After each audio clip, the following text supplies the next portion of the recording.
1,000 islands, our coast is one of the most diverse and magnificent in the world. And the last 300 or so miles take us from the striped cliffs of Hunstanton all the way round to our setting off point, the White Cliffs of Dover. It's a coast that for thousands of years has witnessed that ongoing tug of war between our land and the ravages of the sea. A coastline that's evolving before your very eyes. To help me explore these volatile shores, I'm joined by the usual suspects. Discovering how Britain became an island is anthropologist Alice Roberts. Archaeologist Mark Horton explores the humble beach hut and asks why. Historian Neil Oliver celebrates one of the unsung heroes of the Battle of Trafalgar. And I investigate our worst natural disaster in living memory. It's dangerous, unpredictable and spectacular. Brace yourselves, this is Coast.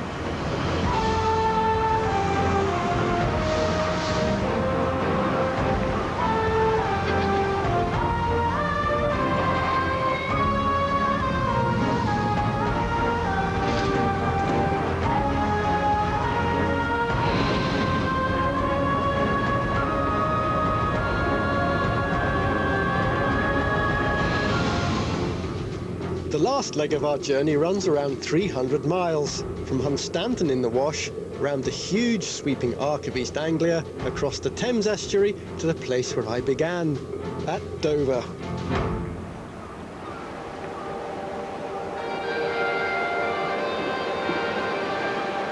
Be careful about putting your faith in maps. They give the impression of a fixed coastline, but it's being reshaped faster than we realise. Not just the gradual reshaping that occurs over geological time, there are dramatic changes that happen every day with every high tide. And nowhere more so than out here, on the east coast. Take the red and white chalk cliffs at Hunstanton. Chalk is actually the compressed corpses of tiny warm water organisms, which proves that this layer was once the seabed of a tropical ocean. Over geological time, it moved from the tropics and was pushed up from the ocean floor. But now these cliffs are crumbling away. The sea's reclaiming them. It's a process of constant change. And that's the story of this leg of our journey. To walk this stretch of the east coast is to witness the huge geographical processes which continually remake our shores and reshape our communities.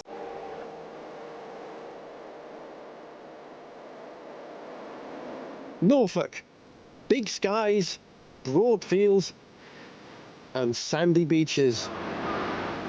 The quaint villages that pepper the North Norfolk Coast Road have a tale to tell of how changes along the coast can make or break whole communities. This is Cly next to sea, a village in breach of the Trades Description Act, because the only waves you'll find here are the ones in the hairdressers. But it wasn't always so. Around 500 years ago, it had a busy harbour big enough to accommodate trading ships from all over Europe. For Cly, the coast meant wealth. You can see it written into the stonework of the local churches.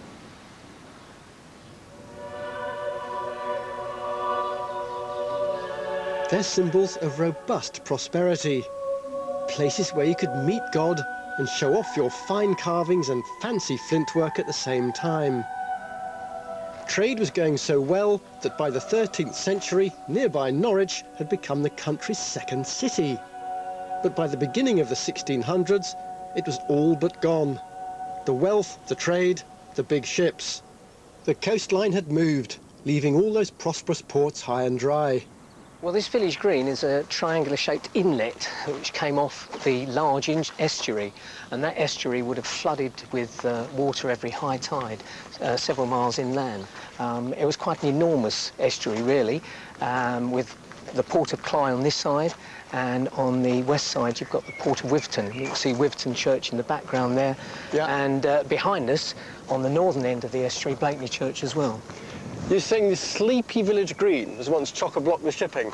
It would have started that way, certainly, yes. Ships would have been beached here, unloaded. They would have had ships being constructed and repaired. The three churches belonging to Cley, Wiverton and Blakeney mark the furthest reaches of this former estuary. But after 400 years of successful trading, the changes along this coast brought about the port's demise. Just a mile and a half offshore from Cley is Blakeney Point, a shingle spit that has slowly extended 4 miles west, cutting off the villages inland from access to the sea. The spit grew further westwards, which to start with was very good for the port because it afforded a lot of protection from the northerly gales. Behind this, salt marsh would grow up. Local landowners started buying it and seeing potential profit there, and so lots of it was reclaimed as grazing land and arable land. This prevented the tide from flooding it, and the channels gradually got narrower and shallower, and that really put paid to Cley as an international trading port. The spit at Blakeney has been growing for over 1,000 years by a process called longshore drift. Longshore drift is a classic example of coastal geography. Driven by the strong prevailing northeasterly winds, the waves hit the shore obliquely. Each wave picks up a handful of shingle and moves it a bit further along the coast. Over time, all the shingle builds up into long ridges or spits, which run almost parallel to land, but just offshore.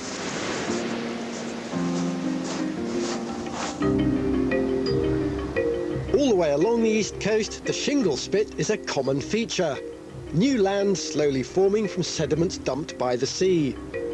But a couple of miles on at Weybourne, the whole process is operating in reverse. This very spot is where everything changes for North Norfolk. That way where I've come from, sand and shingle are being dumped by the ton.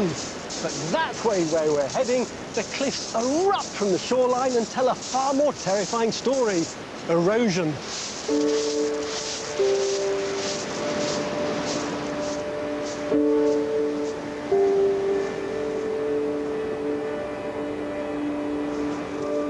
From this point on, the soft cliffs are being eaten away. Every tide nibbling at a landmass that has taken millions of years to create.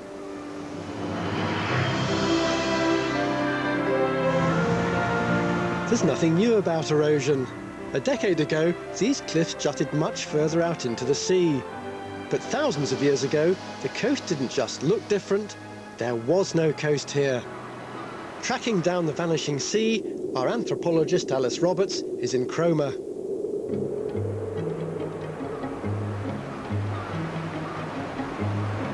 Think of Cromer, and it's likely you'll think of Cromer crabs. But for me, this Victorian seaside resort is the first chapter of a much bigger coastal story.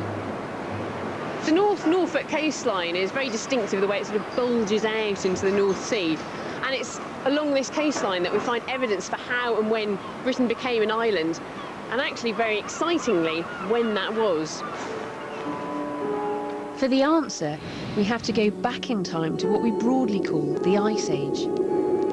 For 700,000 years, massive ice sheets up to a mile thick have come and gone across Britain, moving slowly down from Scotland and carving the landmass as they travelled. Along the way, they swept up rocks, crunching them up as they slipped southwards. At one point, the ice sheets began to melt as they approached the North Norfolk coast, and even today we can still see evidence in the landscape. Now, Cromer is a seaside town, much like any other. It's got seafront hotels, we've got the pier here.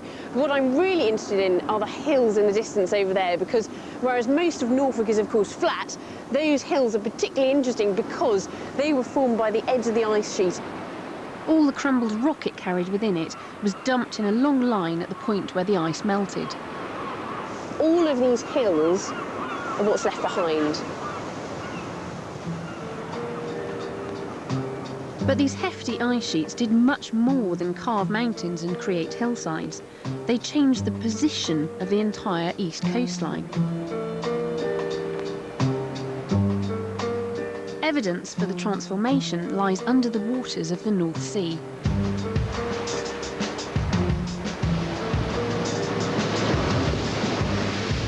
I'm heading out with geologist Peter Balson, whose job it is to know what's happening on the ocean floor. We need to understand the geological conditions on the seabed in order to place structures such as these windmills we see around us. These are just things that you can see. Below us there are cables, pipelines, telecommunications cables, power cables, all sorts of infrastructure actually on the seabed. Core samples taken from the floor of the North Sea reveal how the last ice age completely changed the shape of Britain. We can see this dark brown peat layer, which was deposited in a marsh environment which existed in this area between about 11,000 and 9,000 years ago. Right. Well, hang on a minute, because you're saying this is a marsh environment. It's peat, so it's fresh water, but this is what is now underneath the North Sea. Yes, in fact, this core was taken from about 35 metres water depth in the North Sea. Peat can only be formed on land in freshwater marshes. Finding this peat layer proves that the North Sea must once have been dry land. Carbon dating suggests the peat is around 11,000 years old, from the tail end of the last ice age.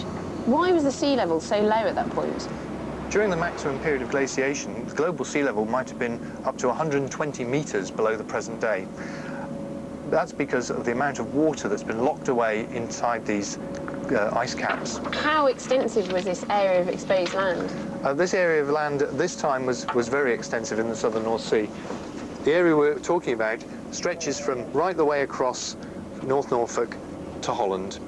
And all of this area here would have been this sort of lowland, marshy area that you could imagine that animals and human beings could have crossed this area, and that's why it's known as a land bridge.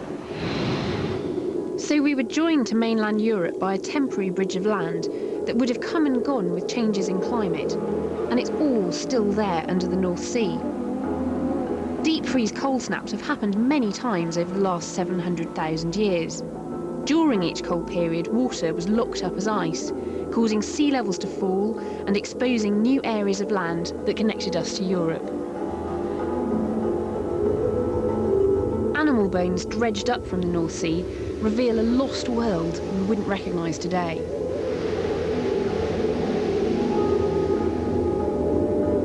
At times a barren tundra, at others a sloppy marshland populated with elephants, hippos and rhinos.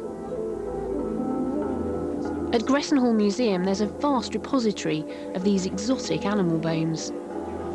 This is a rhino skull that was dredged off the coast of Yarmouth about 100 years ago, I believe. This was our indigenous fauna. During the ice ages we had woolly rhino, woolly mammoth, reindeer, not so exotic. Yeah. But at other times, during warmer periods, we did have much more exotic sounding creatures. We had things like hippos. Really? They lived here during a warmer period, Yeah. during which time we hardly had any land bridge at all. And then after that, there came the ice ages again, and they became extinct locally. Right. And of course, it's not just animals that have been found under the North Sea. We've got evidence of humans. I have here the remains of a harpoon. This is about 12,000 years old. It's been carbon dated. And this is a harpoon made out of a type of deer antler, we think, Yeah. that's been cut and carved and polished. So when was this found? This was found by a trawler in about 1931. It's got engravings on it. Yeah, it's got cut marks down the side. Whether those are tally marks or something, I don't know. Like, these are the number of walruses that I've killed this year, sort of thing. This relates to humans arriving in this area, and this is after the cold period. Right. It's much warmer. We have plant species recolonising this area, followed by animal species, followed by the hunters of those animals, maybe migrating backwards and forwards with the seasons, Yeah. and then suddenly, 8,000 years ago, we're an island again. The evidence from under the sea proves there was a land bridge which allowed animals and our ancestors to walk back into Britain after the coldest periods of the last ice age. A few more thousand years of melting ice and rising sea levels, and the land bridge disappeared under the sea, and we began our adventure as an island people. When you take this long view, you suddenly see how things which you take for granted as being permanent are actually really dynamic and changing. And if we can try and understand the factors that affect the changing coastline in the past, then that gives us the tools for predicting the changes that will happen in the future.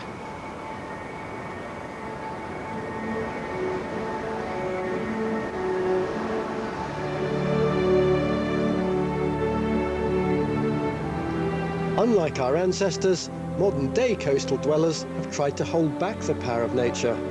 In Haysborough, they're losing the battle, and the villagers are clinging to their homes for as long as they can. But at Sea Palling, these man-made granite reefs are designed to dissipate the destructive energy of the sea. If erosion wasn't bad enough, there's another threat to contend with here.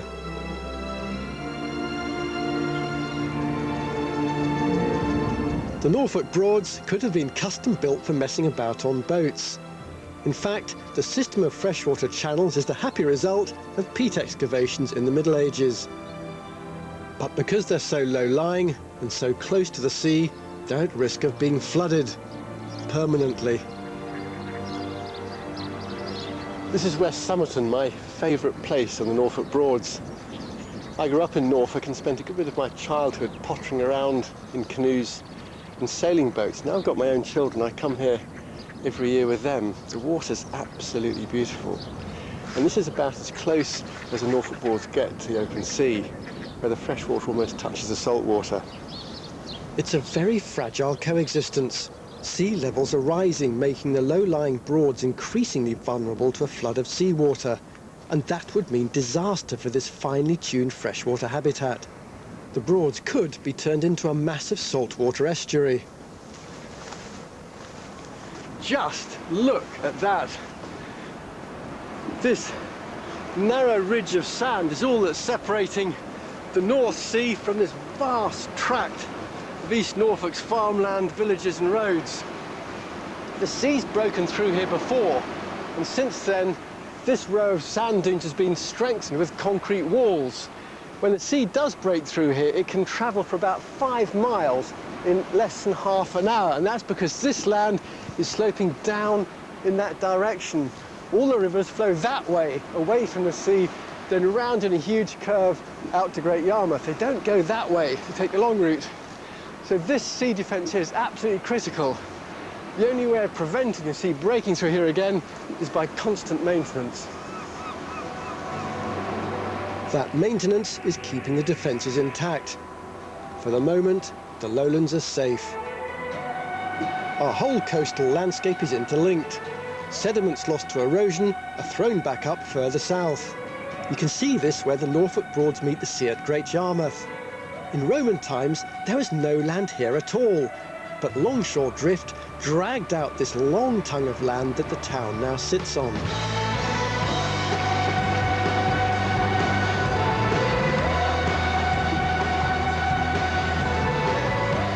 A rung or two up the social ladder from Great Yarmouth and 11 miles further south is Lowestoft.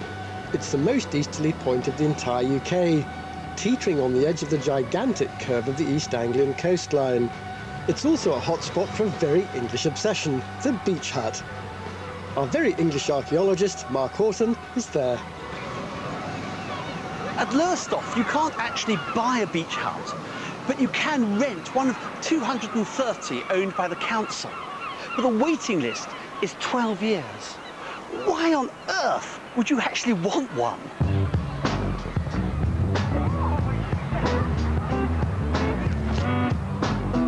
There are 20,000 beach huts on our coastline, and I have to admit they're colourful. But with no electricity or running water, it's hard to see why they're still so popular. Architectural historian Dr. Catherine Ferry has toured the coast looking for every single one of them.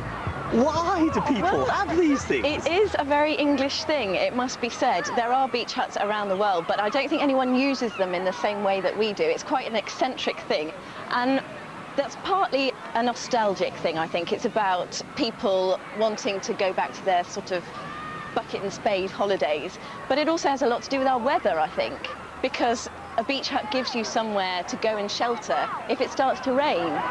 For the past 47 years, Jim and Beryl Francis have rented Beach Hut 126, a concrete chalet on what's affectionately known as Geriatrics Row. They were built as beach changing chalets, and you paid your tuppence in old money and collected your basket, came up here and changed, put your clothes in the basket and took them down again. Then at the end of the 1950s, they decided to let them out as beach chalets. And your neighbours have been the same since then? Well, a lot of them, there have been changes, you know. I mean, some of them have passed on. Well, they're a bit bigger than the normal hut. Well, this is at the back here. Yeah? There used to be windows. Right. So you've got a little shelf there for your things. Yeah, well, I made that. Where'd you brew your tea? Right here. Right. This is where we got kettle. Got the kettle at the back there. So how many people actually use your hut then? Well, we're retired and we can come down when we like, but my family comes down the weekend or when they come down on holiday. We like the seaside, we like the beach, we like swimming every day. Why go to Spain? Why go to south of France when we got it all here? If the sun is shining, you couldn't do better. Most beach huts are wooden, and at Lowestoft you can rent a plot and bring your own garden shed. So why is something so flimsy so fashionable? We have the hut from April to October. I like the fact that when I walk down with the buggy that everything that we need is already here in the hut, so you're not constantly carrying lots of things backwards and forwards. If it's not a very nice day, then we'll just come and have games on the beach or just walk along and come and have a cup of tea. It's that sense of community, the fact you belong to something and it's not really organised, it's just wonderful. It's our home from home for the summer holidays. We've only been here 8 years, but I see that we'll be handing this down to them and when we're old, and they'll be making us cups of tea, maybe. Well, it is quite a quirky English thing, I think. Once you've had one, you get hooked. And there's a real sense of community in beach huts that you don't necessarily find in your daily life anymore. You might move house several times in your life, but the beach hut will be a constant. And there are families I met at the end of Southampton Water at a place called Calshot Spit, and families have grown up together there. Their kids have grown up together. They'll have Christmas dinner in August in order that they can all be together. We're an island nation. I think there's something in our psyche about wanting to look out to sea, and what better place than a colourful hut. It's all about the view and location, location, location. If beach huts are your thing, there's an opportunity for social climbing 11 miles further on at Southwold, the Mayfair of the Seaside Sanctuary. You can have a beach hut here too, if you've got the odd 40 grand to spare.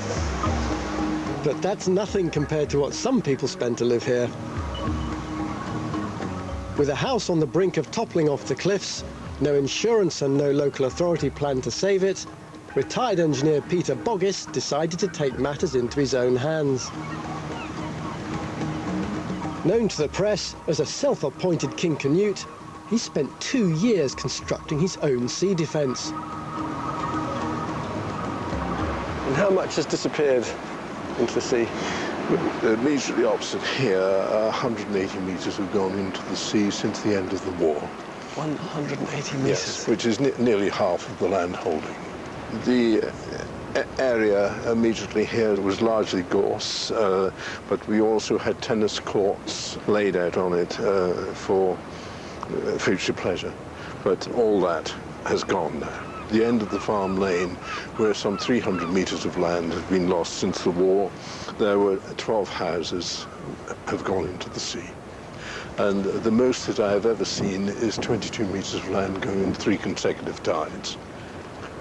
So that's used as a holiday house now because it would be a little bit hairy living there during the winter. But if we hadn't started the work, it would have gone over the edge about 4 years ago. So this is the front line where it was eating back from? Yes. Are you working down below here? Is this where you're Further along. What's going on? Here we have a truck coming in. That will turn possibly here. My God! What an incredible sight! Yes. It's... I can't believe it. I thought we were going to be looking down on a beach. No, this is defending Britain. An astonishing sight. There's just trucks and mud, and I'm absolutely stunned by the scale of it. I was expecting something far, far smaller. Peter's defences are far more extensive than a load of homemade sandbags.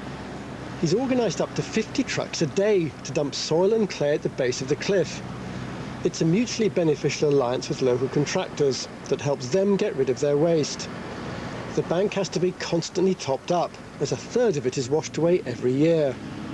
Now, 2 years on, it's 500 metres long, and the retreat has been halted for the time being. But it's not good news for everybody. A certain amount of admiration in terms of the fact that he's taken it upon himself to protect his property. Certainly, I think one of the concerns that we would have, and I'm sure a number of other local authorities have, is that if this is seen as a precedent, that others up and down the country might try to do the same thing. Southwold at the moment is suffering from the lowest beach levels in memory, and that's our biggest problem with what Mr. Boggess is doing.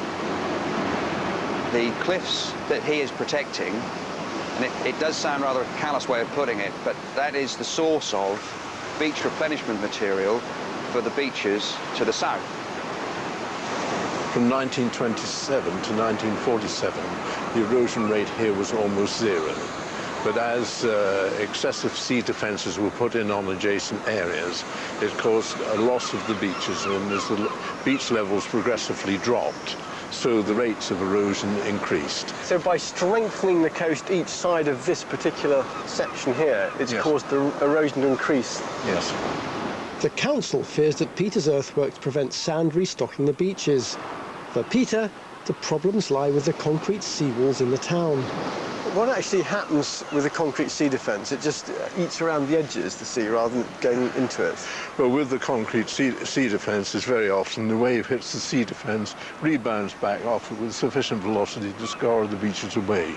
Oh, I see. Yeah. So you lose the sand? Yes, you lose the sand and protection in front of it. It's difficult to pinpoint exactly where the problem lies, and that dilemma echoes all down the east coast. Defences seem to have a knock-on effect, shifting the force of erosion elsewhere. Undaunted by the ongoing dispute, Peter's battle with the council and with the advancing sea is one that is determined to win.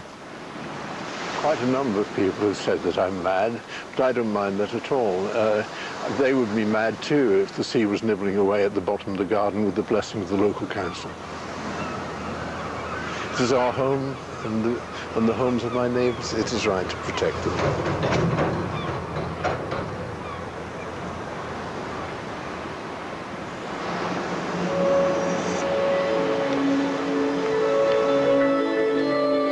Back on the beach, erosion or not, it's business as usual, and people, young and old, seem to be enjoying the coast while they can. It's a lovely spade, isn't it? Digging into Australia.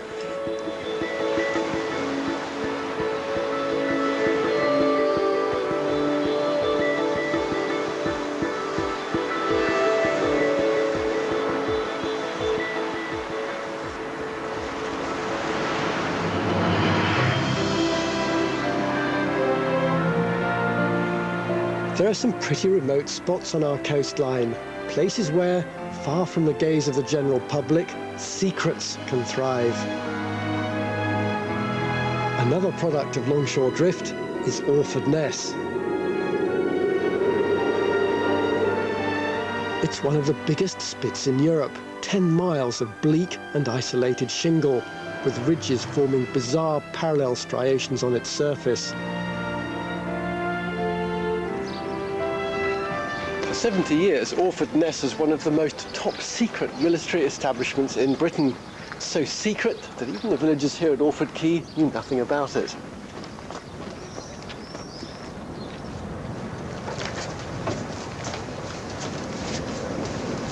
Thank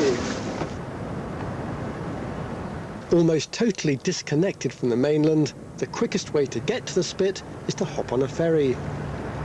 But as you chug your way across, you begin to get a sense of foreboding.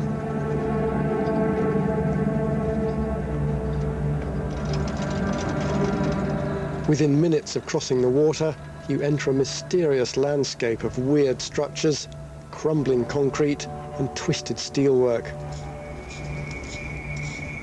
From 1913 onwards, a large part of the Ness was taken over by the military.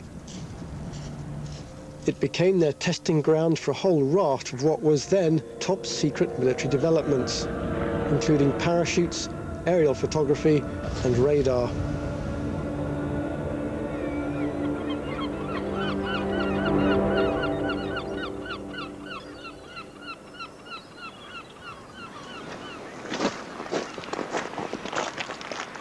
These massive concrete structures are a relic of the time when Orford Ness was used to develop a far more sinister military device, Britain's atomic bomb.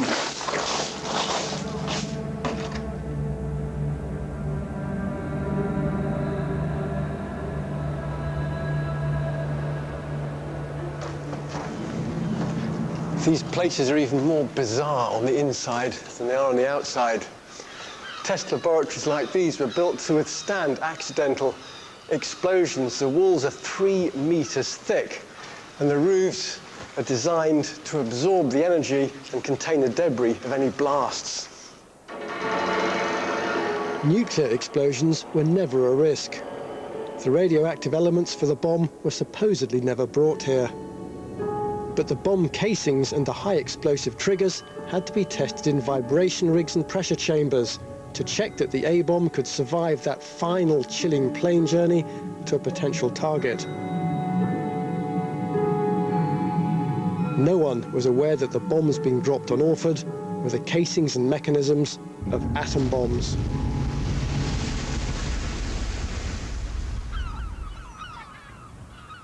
The MOD left the site in 1983, but what's happened here since is a heartening demonstration of nature's power to reassert herself. The redundant relics are slowly decaying, and the plants and birds have returned. It's now home to nearly 280 species of birds and a rare floral treasure, the CP.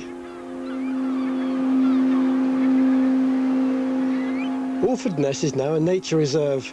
You can amble through the ruins on pathways that avoid disturbing the wildlife.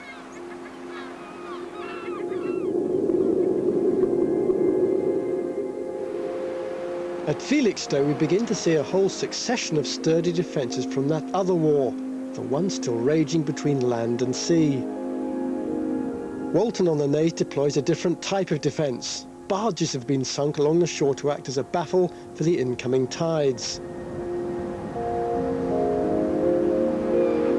And at dear old Clacton-on-Sea, thousands of tons of Norwegian granite have been shipped in to create these fishtail-shaped groins, all designed to protect homes that are a stone's throw from the waves.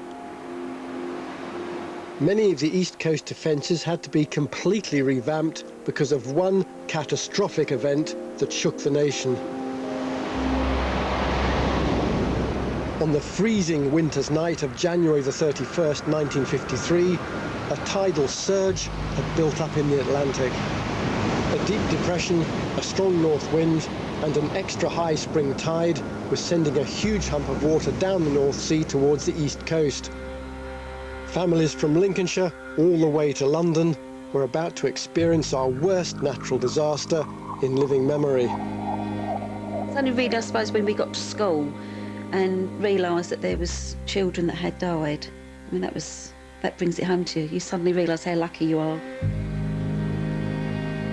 One of the things I can remember ever so well as a young person was they said, we'll take the dead people first. And for a 7-year-old kid, that was really quite a tragic thing to hear. 307 lives were lost. 40,000 people were made homeless. Canvey Island in Essex was one of the worst affected areas. The majority of the houses on Canvey were single-storey prefab bungalows lying at sea level. For 11,000 unsuspecting residents, there was little to suggest that disaster was about to strike. My parents had gone to a dance, which was the opening of a war memorial hall that we had down here. And my elder sister Sheila and my cousin Valerie were looking after myself and my baby sister. And I think, more or less, Mum and Dad had come in. My cousin said, Uncle Reg, you've got to get everybody up in the loft. There's a flood. And my mother said to her, don't be so bloody ridiculous. She said, stop telling porkies. As we sort of got out of bed, we were straight into water, up to our knees and middle thigh. Gradually, my father realised that things were getting worse. So he sort of punched holes in the ceiling with his fists and pulled the ceiling lather and plaster down to expose the rafters. It was a matter of putting a table and a chair and a buffet and another chair, and we had to kind of climb up into the loft like that. Uncle was banging out on the old Joanna downstairs, and they were all singing Roll Out the Barrel and all the wartime songs, but you weren't aware of what was going on other parts of Canvey. The storm had swept town by town down the entire east coast. At 5 o'clock, while people settled in for the evening on Canvey, others were already drowning in Lincolnshire. By 9 o'clock, 10 people had drowned as floodwaters swept through Great Yarmouth. With precious few telephones, no warning could be sent ahead, and worse was yet to come. When the waves reached Canvey just after midnight, a deluge burst through the limited banks of earth that defended the island. Residents of many single-storey homes had to cling desperately to their roofs outside. Huddled in their loft, Graham and his brothers sang hymns to raise their spirits, while his mother struggled with a pram in the perishing waters below. My brother Keith, that was sitting next to me, he toppled into the water, and so my eldest brother there, Chris, he dived in after him and held him up for hours. Unfortunately, he'd been dead for quite a long time. My brother was just holding up a dead body. My mother, that was rocking the pram, she kept sort of saying to my dad, "Oh, the kid's all right, you know, I can't hear any noise, nothing's happening." So he said, "It's all right, Anne, don't worry, they're asleep." But in fact, we thought about it afterwards, and what had happened, the water had seeped through the underneath of the pram, and they drowned in their pram. Graham lost 3 brothers on that winter's night. All 160,000 acres of Canvey were flooded. 58 people died, many of them trapped in their own homes. It was terrible, it was really awful. But as a 6-year-old, it was just part of life, I suppose.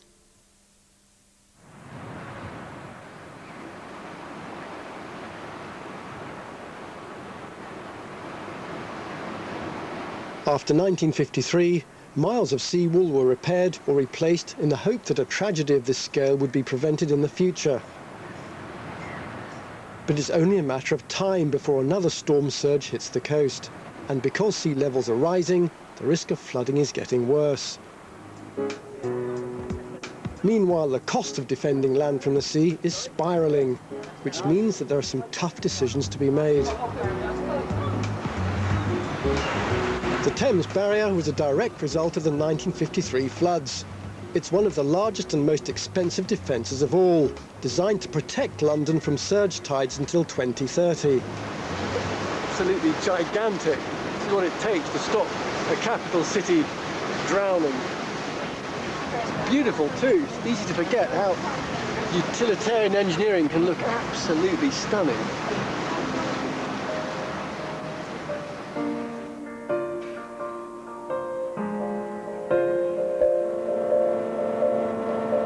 With the high tide mark creeping up on the city by 60 centimetres a century, even this has its limitations. Engineers are looking at extending its use until 2100 by raising the walls along the estuary by ½ a metre. And another option for the distant future is an even bigger barrier, further out into the estuary. There'll always be pressure to defend the nation's capital. But outside London, the costs are less easy to justify. Continuously replacing rock armour is like signing away a blank cheque to the sea. So in the Blackwater estuary, they're thinking about coastal defence in a whole new way.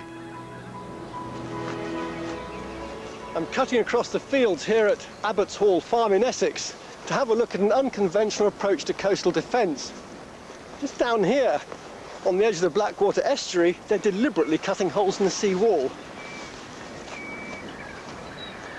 Punching through the old defences seems like madness, but it's like opening a safety valve to take the pressure of erosion out of the estuary. This allows the water inland to create intertidal salt marshes. Nature's defence against the power of the sea. And what these salt marshes do, they take the energy out of the water. The tidal currents are forced to slow down as they move through the creek networks, and the salt marsh plants stick up into the water column and basically take the wave energy out of the wave. Repairing old defences is a costly job. In the long run, creating man-made salt marshes can be much cheaper. But acres of farmland have to be given over to the buffer zone, so the scheme's not without its critics. In people's minds, it probably does feel like we're in some way giving up, but we're not. What we're trying to do is work with nature so that when we do have another 1953 type event, we're prepared for it, and we have areas like this for water to be stored in terms of the flooding that goes on. You're talking about a coastline that's going to be changing all the time, a map of the UK that'll look quite different in 100 years' time. I think it's very interesting, the word coastline, because I think that what happened was, you know, we mapped our coastline and we put a line on it, and it's a snapshot forever of what the coast looked like when that person mapped that piece of coast. So it's very hard perception to change in people's mind that it isn't a fixed thing. It's a very dynamic place. Coastline's probably the most dynamic environments we've got in the UK, and it's constantly changing.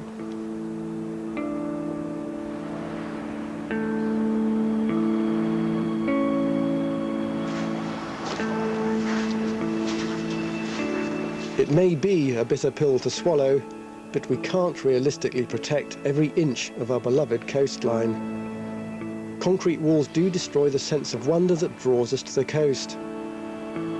But without them, we face a precarious future in the face of advancing seas.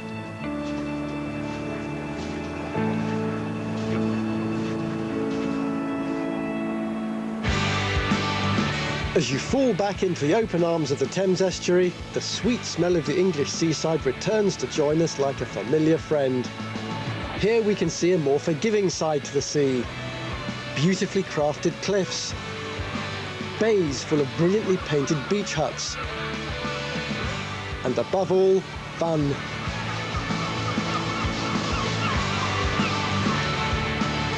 When the sea takes away, some way she gives back. In Roman times, the sea at Reculver cut inland, turning the tip of Kent into an island. Now it's all silted up, and there are fields where there used to be water. Margate is perched on the tip of the North Kent coast and was a favourite spot of the artist Turner, drawn here by the quality of light and the vast skies. Probably Turner's best-known painting is the Fighting Temeraire. The great ship's neither being launched, nor is she in the middle of some great battle. She's being towed by a steam tug to the breaker's yard, up the Thames at Rotherhithe. But she was at the end of a glorious career, for the Temeraire was a man-of-war second only to HMS Victory. She too played a pivotal, though somewhat forgotten role in the Battle of Trafalgar.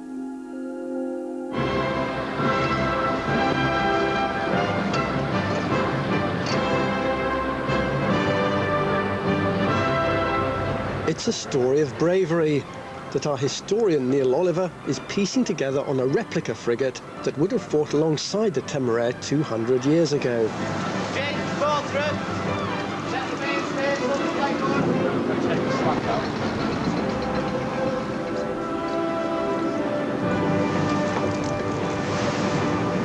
Temeraire would have towered above this, carrying 98 guns on 3 decks with another deck below her, and as many as 720 men.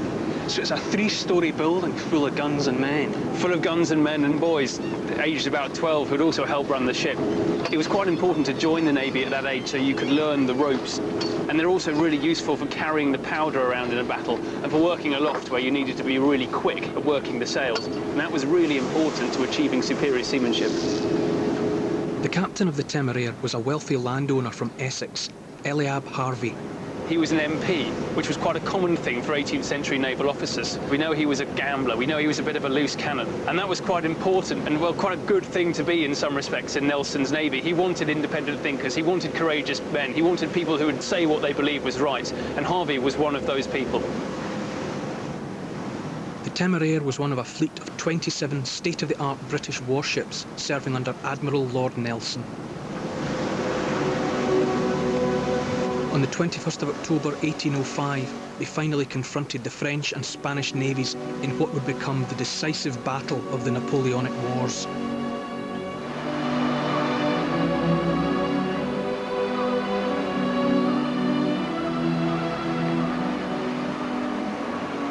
We have an extraordinary personal insight into the events of the battle in the form of letters Captain Harvey wrote to his wife, Louisa.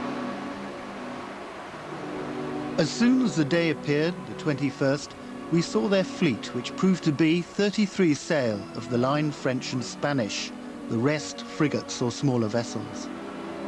And altogether we had the advantage of the wind, and they showed no disposition to avoid our attack.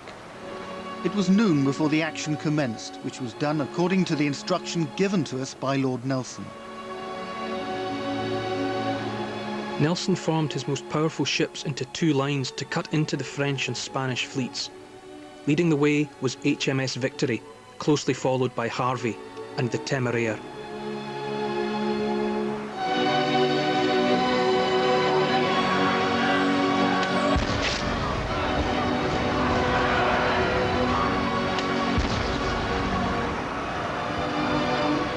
We bore down upon the enemy in two columns. Nelson had sent to me and given me leave to lead and break through the enemy's line about the 14th ship. From this period for 2 hours we were so nearly engaged that I can give you no other account of this part of this most glorious day's work than what immediately concerned the Victory or myself.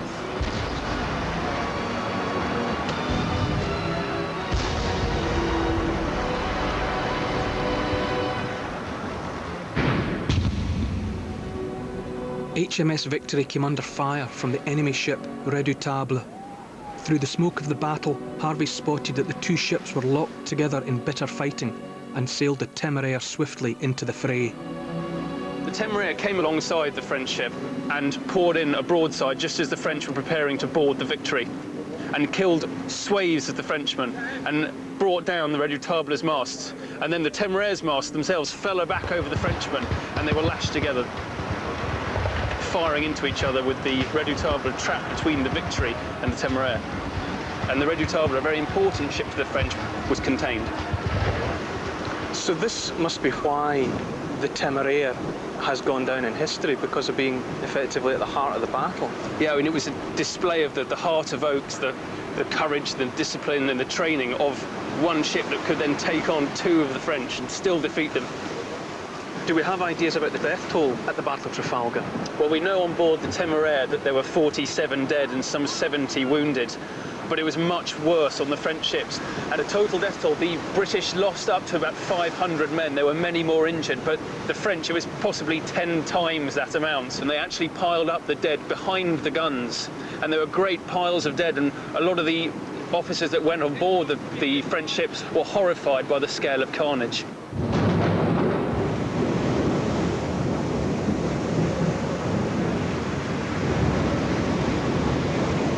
There was barely time to recover from the battle before severe storms scattered the British fleet, and the damaged Temeraire was lashed by devastating wind and waves. The state of the Temeraire is so bad we have been in constant apprehension of our lives, every sail and yard having been destroyed and nothing but the lower masts left standing. Storms continued to rage. Communication was nigh on impossible. It was several days before Captain Harvey received word that Nelson had been killed.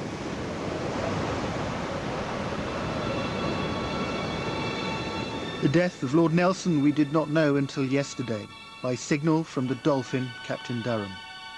How much must our country lament this gallant and valuable man? We have nothing like him to supply his place.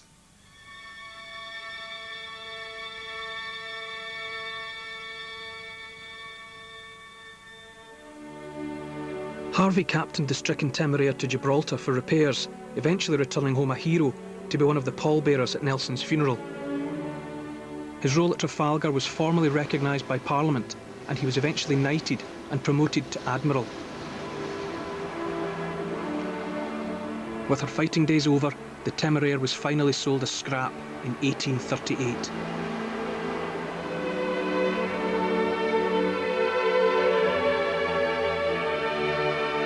Turner was passionate about his painting, refusing to even lend what he called his darling out for exhibition. Although he was unlikely to have seen the Temeraire as she was towed to the breaker's yard, he painted the ship with the full splendour of her glory days and made her a national icon, as well as a naval legend. He was painting an epitaph, an act of farewell, not just to a great ship, but to an era, as sail gave way to steam and as memories of the golden age of Nelson receded.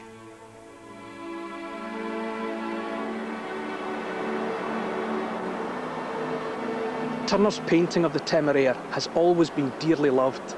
It has so much drama, so much emotion. Even as a hulk being towed away by a steam tug, the symbol of the future, at heart she was still complete, still indomitable, like the British spirit, the fighting Temeraire. Turner had never really wanted to sell the painting, but did at one point offer it to Captain Harvey's widow, Lady Louisa. She was said to have replied, "What? Pay £200 for a work by a living artist? Certainly not." So, what was to be Lady Louisa's loss became a national treasure.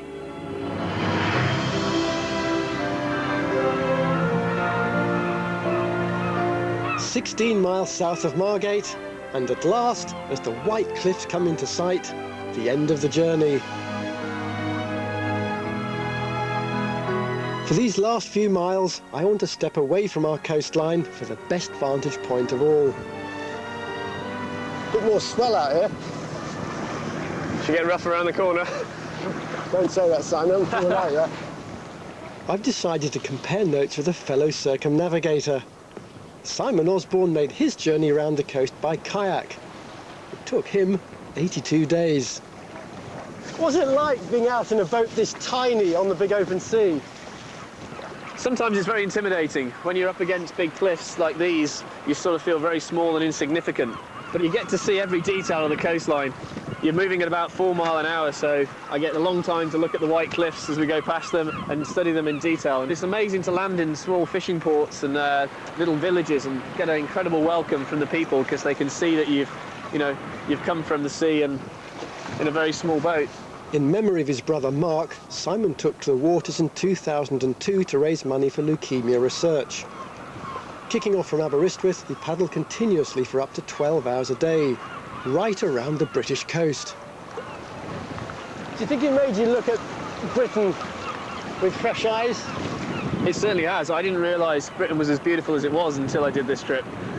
Some of the beaches up in Scotland, just incredible, and the cliff line up on the north coast of Scotland, and then some of the sandy beaches down the east coast are, in themselves beautiful as well. It's just so diverse. Amazing seeing the light on the cliff. Oh, beautiful. Isn't that fantastic? Very unique, aren't they? Yeah, and for me it's completely mind-boggling, and I've just made this journey around the whole of the UK coastline, but I did it in complete luxury compared to you. Hey. He says until that weight comes up and clobbers me. And were there any tricky moments? There were a few, mainly early on as I was learning and getting my sea legs. I found that if you set the small mental challenges, that was the way to get over it. So today we're setting the challenge, you get into this next headland, and then when you get there, you set yourself a new challenge, and it breaks the whole journey down. Did you see bits of Britain that people don't normally get to? I'm sure, yeah. I mean, the little caves and arches you can paddle through in these that you wouldn't be able to get a yacht through or any other boat. It's a great way to see the coastline, it really is.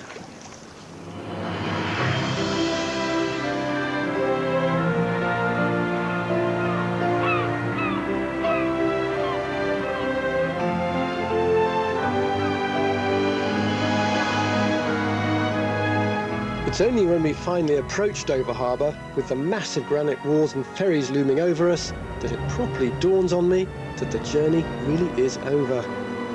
Dover Harbour itself is an impressive sight, whatever size of boat or ship you arrive in, and it has that familiarity that always makes you feel that you've come home, even if you've just been touring the UK. Ramming speed. In we go. Here we are.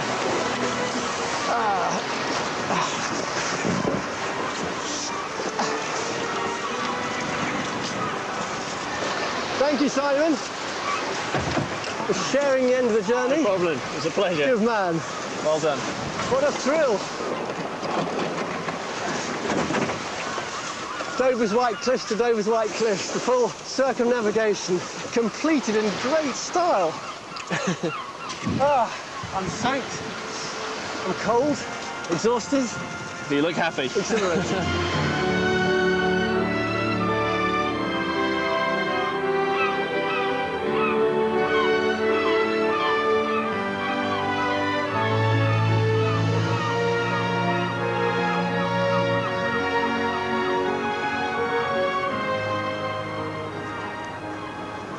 Here it is, the very place that I set out from all that time ago. I went in that direction and I've come back from that direction. I think it's the nature of epic journeys that the place you come back to looks just the same, but that you return an entirely changed person. And I know that's true for me. I've met people, I've seen places that I couldn't possibly have imagined. The UK coast is richer, it's more diverse, it's more astonishingly beautiful than I could have believed. I'm not sure now why I'd ever want to leave these shores again.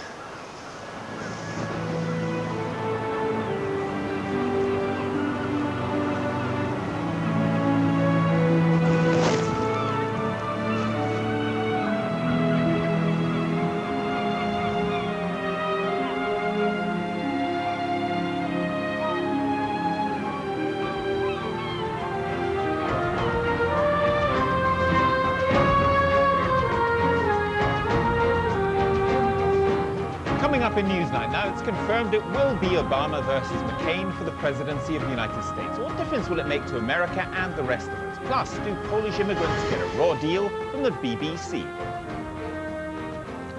It really was the job interview from hell. 5 went in, but only 4 made it through to compete in next week's final.